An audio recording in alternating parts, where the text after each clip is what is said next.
And welcome to another edition of Thoughts at the Roundtable with me, Matt Rebar. And me, Paul Laux. And like I said last time, oh no, I didn't say it last time. Make sure to smash that like button and hit subscribe or whatever the YouTuber kids say. I hate YouTubers. You know, hit that subscribe button on Apple Podcasts, Spotify, Amazon Music, wherever you get your podcasts these days, and give us a 5-star rating and a review. Let us know. Let your friends know. The end. How about that? You know, I was reading something the other day. I forgot who said it was some relatively. Maybe it was Bo Burnham who said it. I think it actually was.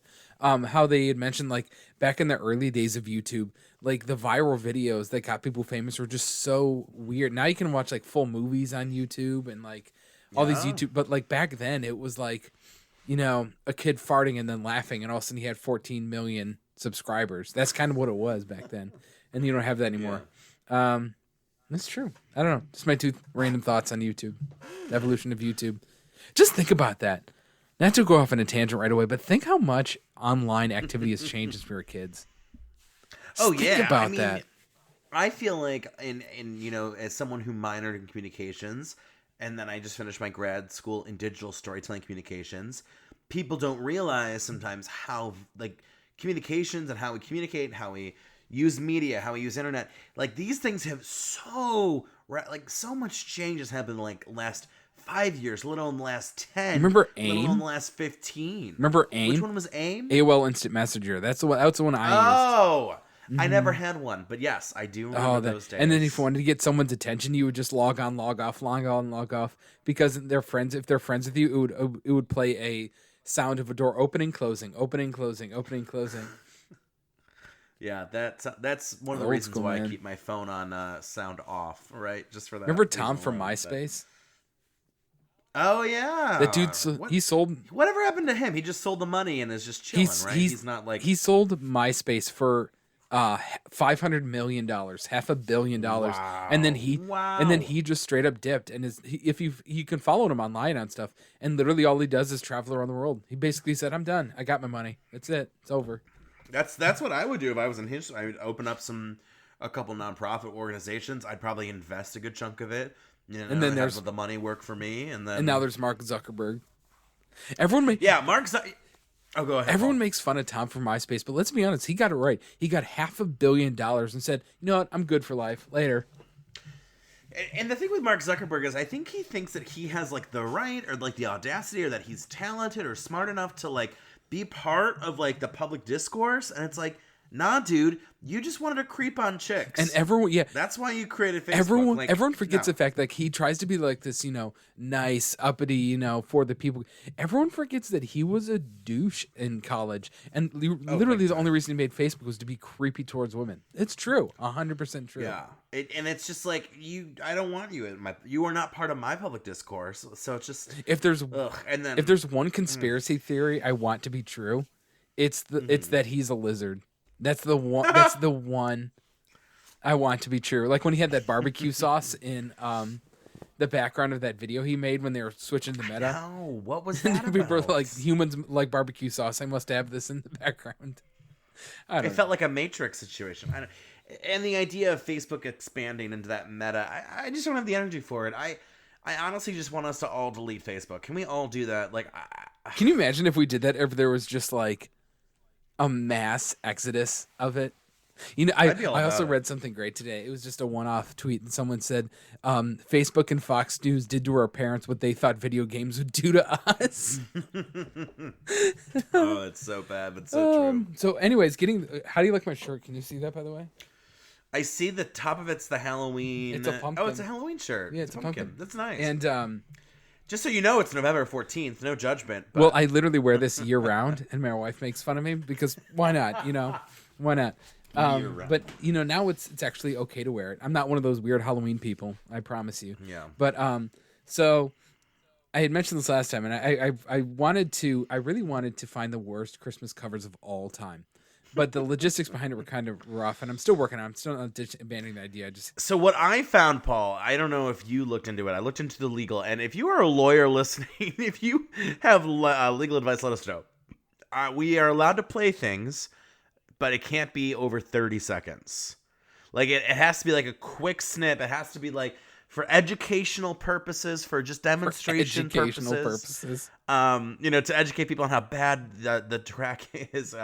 So yeah, it looks like we're good to go. So we should double check. We should maybe triple check just so we don't get, Apple and Spotify don't come for us. But they'll demonetize us like we make any money anyway. First of all, that is, I don't care if we get demonetized because it's not like we're making money. We're not even monetized. So come and threaten me with that. That's, that won't make me do anything. That'll probably, like, if we get taken down for a Jan Terry song, then do you even know who Jan Terry is? No. All right, I'll send you a snippet after that. After this, then I'll. Well, I think these artists, even if they're these songs, even if you and I find them bad, what's the record labels that go down? It's not the artists, it's the record labels. That's true. The record labels. Well, you know what? Get some free promo. Let our 15 listeners listen into this. But we're marketing it as the worst songs ever made. So maybe they. I mean, it still gets them clout. I mean, with TikTok these days too, I feel like a lot of songs that blow up aren't necessarily like great songs. It's just like it fits a challenge, it fits a motif. So. Hey, a bad song can still do pretty well, right? Mm-hmm. So let's get into this. You're gonna love this. So the first one, it's the only movie I have ever seen that got a 0% on Rotten Tomatoes. Literally 0%. There's actually like I think 20 or 25. There's like a list. Oh, really? Well, this is one of them. It literally has never received a positive review in any form or manner. And it was really... Wow, that's like my life, right?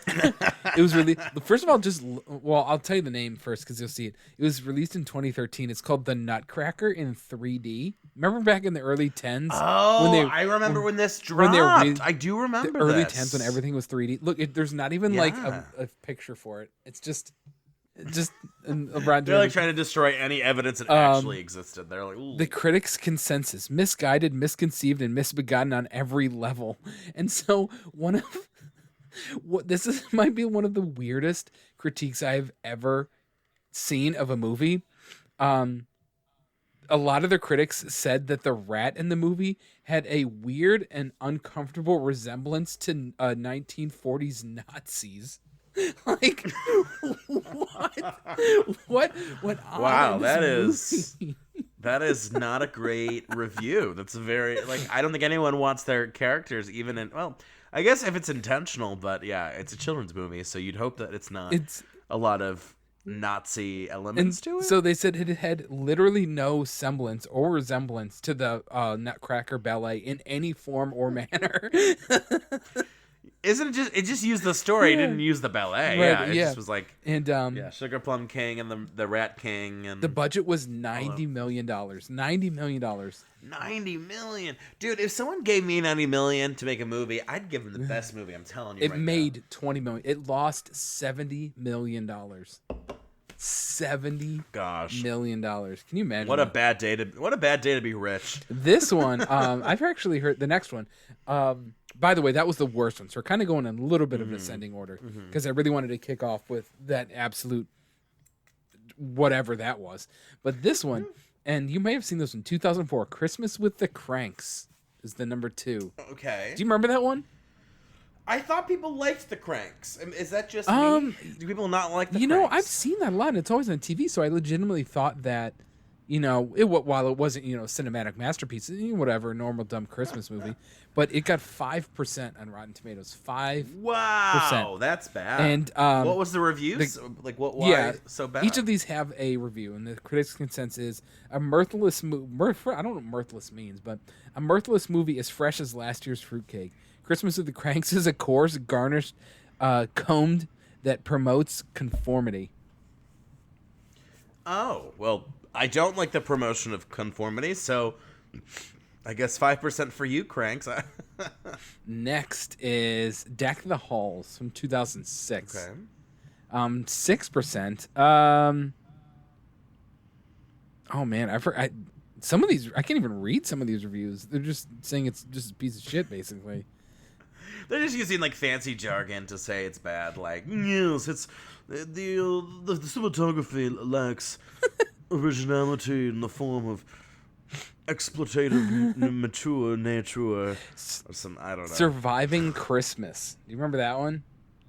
No. From what 2004. Is that had Ben Affleck in it? Really? Well, I feel like Ben Affleck's a very James hit or miss Gandolfini too. Oh wow. The critics' consensus: Surviving Christmas is unpleasant characters attacking each other for 90 minutes before delivering a typical hollow anti-consumerist message. I mean, I love like banter between characters, but like the characters kind of have to have some kind of like likability.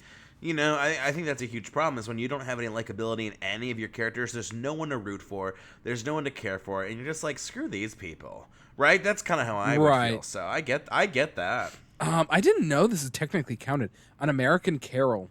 That was a Michael Malone film. Okay. The documentary guy. And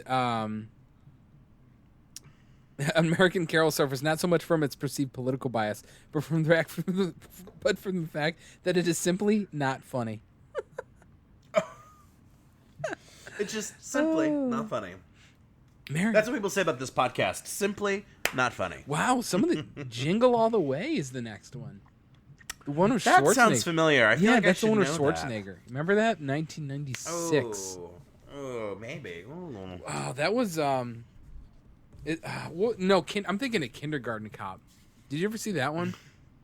No. Is that like Paul? Is it the Paul Blart thing, or am I thinking of just the Paul Blart Mall Cop or Cop. something? That's way different. Kindergarten Cop was like 90s. Paul Blart was like early 2000s, mid 2000s. Interesting. Those aren't even related. Oh God, I remember seeing that in theaters, and then they made like 4 of them.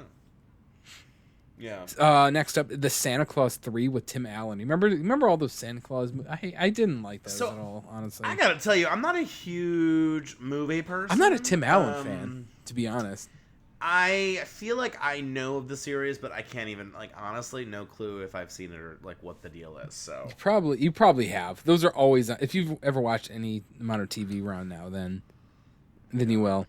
Oh, here we go into some of the Hallmark movies. The Perfect Holiday, 2007.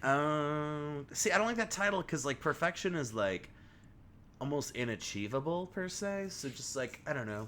I gotta be honest. Can't have perfect holiday. Everyone talks about having like the perfect Christmas and the perfect holiday and everything. It's just so stressful, man. The holidays and everything.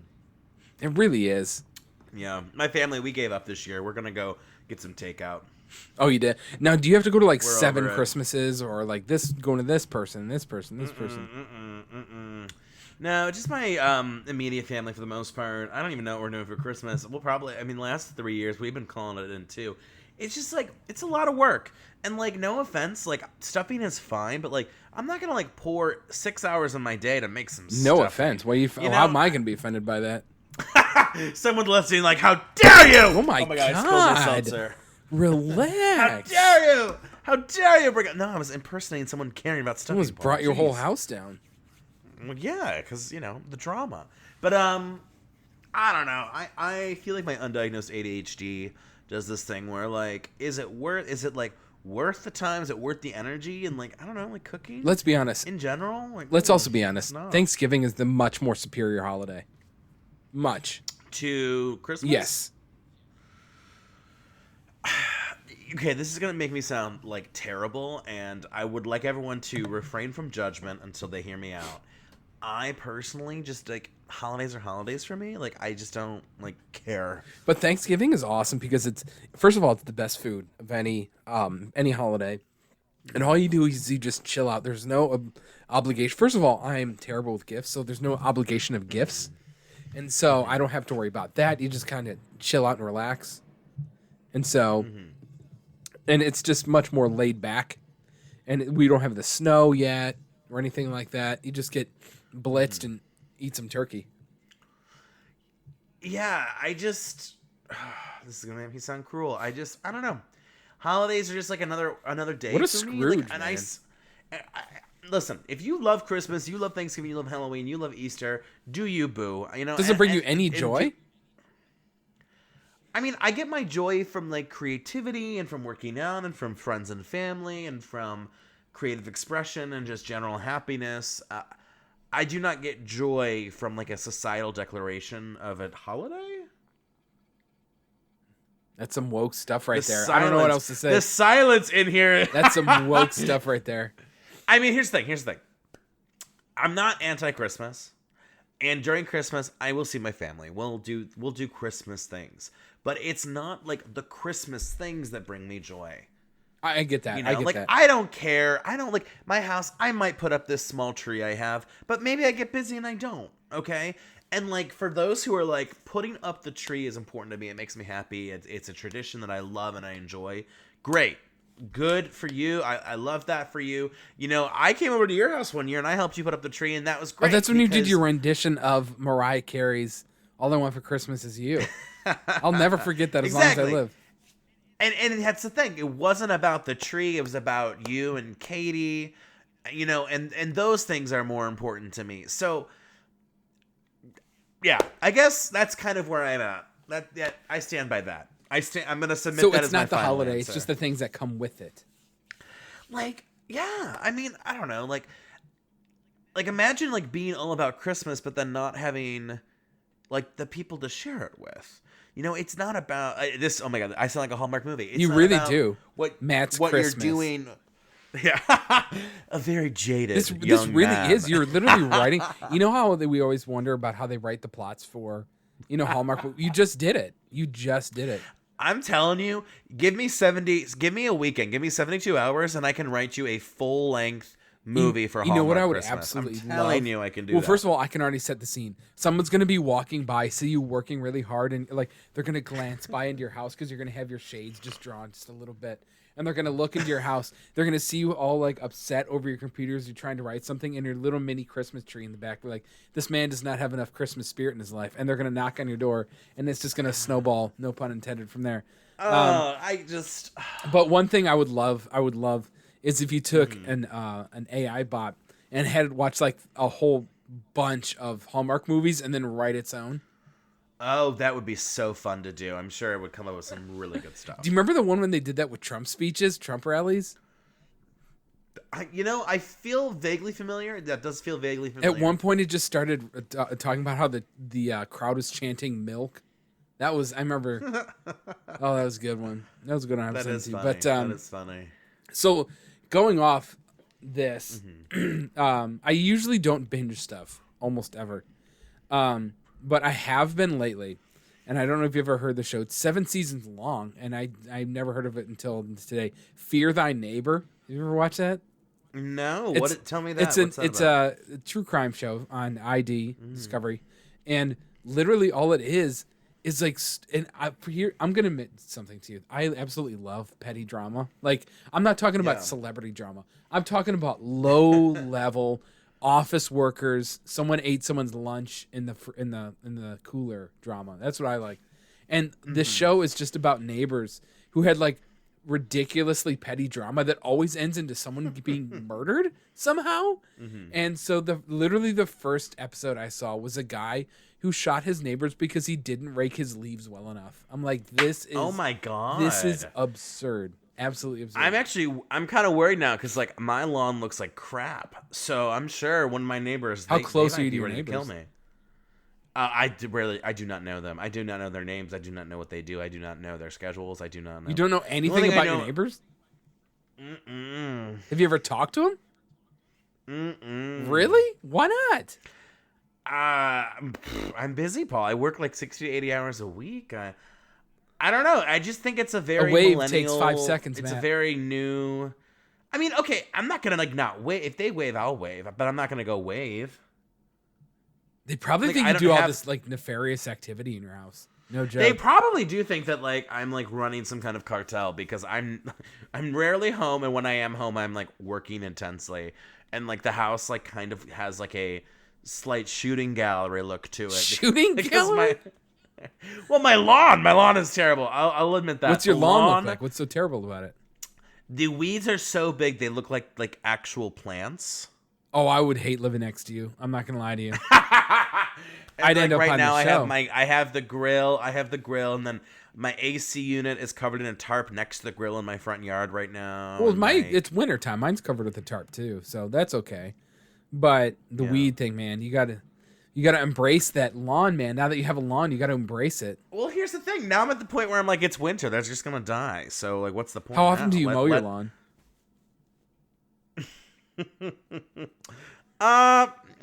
It's more of a when it's really dire. But I've probably gone.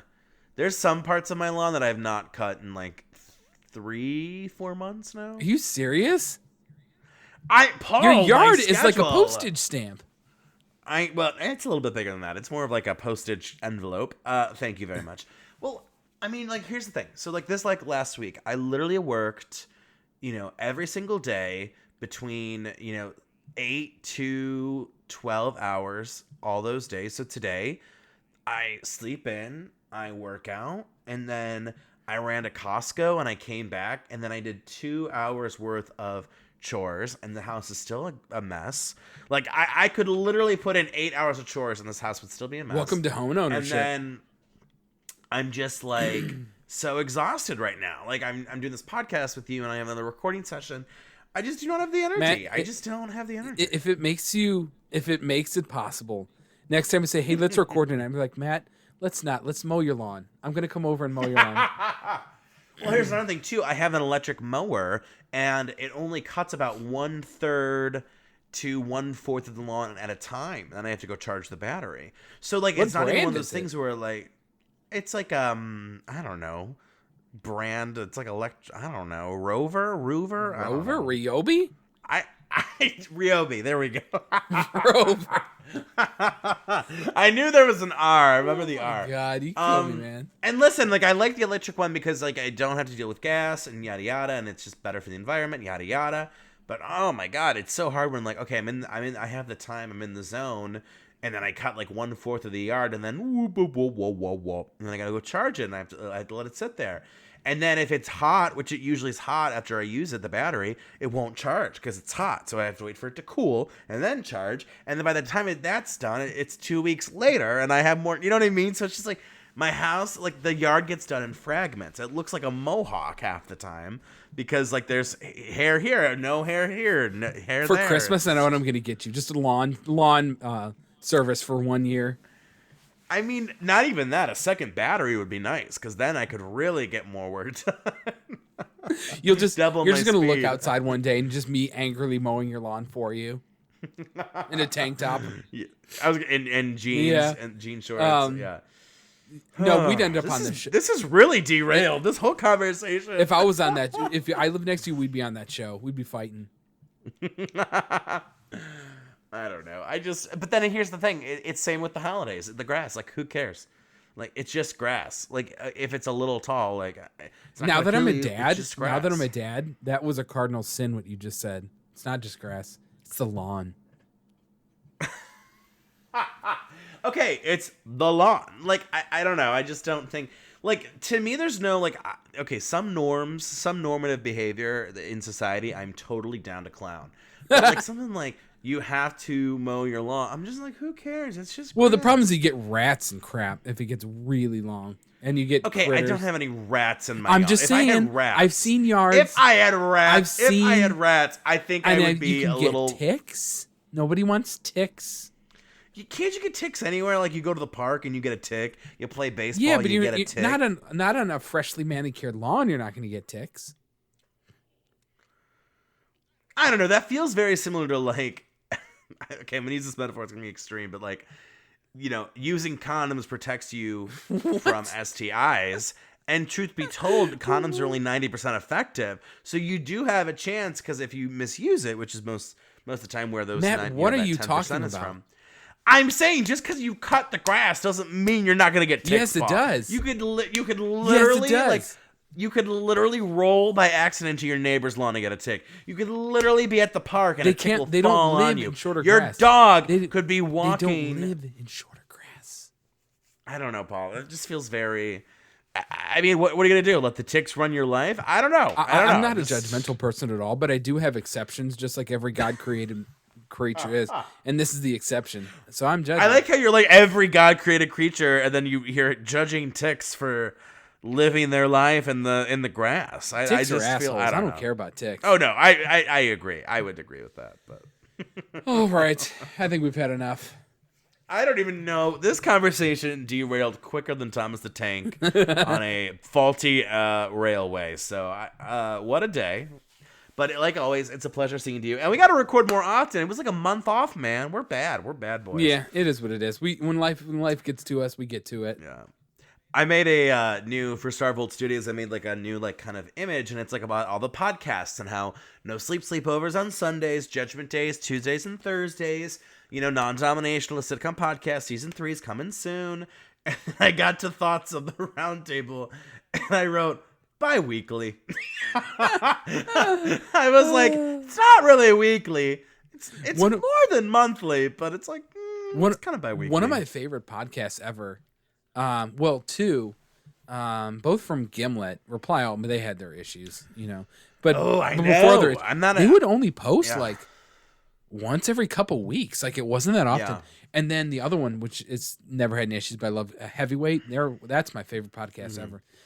Yeah. He posts 10 podcasts in like the fall, and then a whole year later goes does 10 in the fall, and that's it. Yeah, I think when we first started out, I was always worried about like consistency, but I kind of like this is like a diary. It's like it's very like, dear diary. Today, Matt told me about the ticks and the yawn, or whatever. So, and I think a lot of it is like consistency is definitely a thing, but also it is what it is. Life hits you, Sometimes when we get to it, whatever. Yeah, 100%. Okay, well, I'll see you soon. Sounds good. Maybe a little pre-Thanksgiving episode if we can knock one out next week. How about that? No problem. I'll see you then. I love that. All right. Well, thank you guys so much. Peace out. Gobble. Talk to you later.